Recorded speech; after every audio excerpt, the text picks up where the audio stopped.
अस्सलाम वालेकुम नाजरीन, आप देख रहे हैं सांगड़ न्यूज़ यूट्यूब चैनल।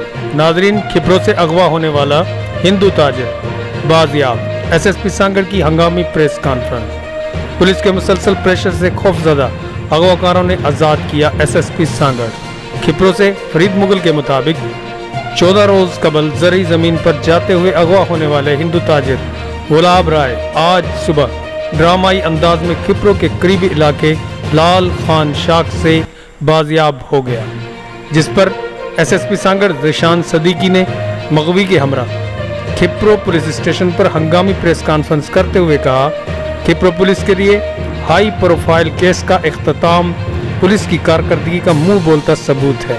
आज की पुलिस के एसएचओ गुलजार मरी और खाई के एसएचओ शरीफ जमाली की इंतहाई अनथक मेहनत और दिन रात मुख्तलिफ इलाकों में छापों और प्रेशर के सबब मगवी गुलाब राय को खिपरों के करीबी इलाके लाल खान शाख रोड पर सुबह फजर के वक्त छोड़ गए और 2 दिन बाद इंक्वायरी करके मीडिया को मुकम्मल तफसील दी जाएगी। दूसरी जानिब हिंदू ताजिर की बाजियाबी की खुशी में हिंदू पंचायत के सदर डॉक्टर गोविंद राम, सेठ चमन दास, सेठ मनोज मक्खी, सेठ कीमत दीवान, सेठ भागू दीवान, सेठ अमित कुमार और लोहाना बरादरी ने एसएसपी सांगड़ ज़िशान सदीकी को सोने के हार पहनाए और पुलिस अफसरान को सिंध का रवायती तोहफा अजरक पेश किया।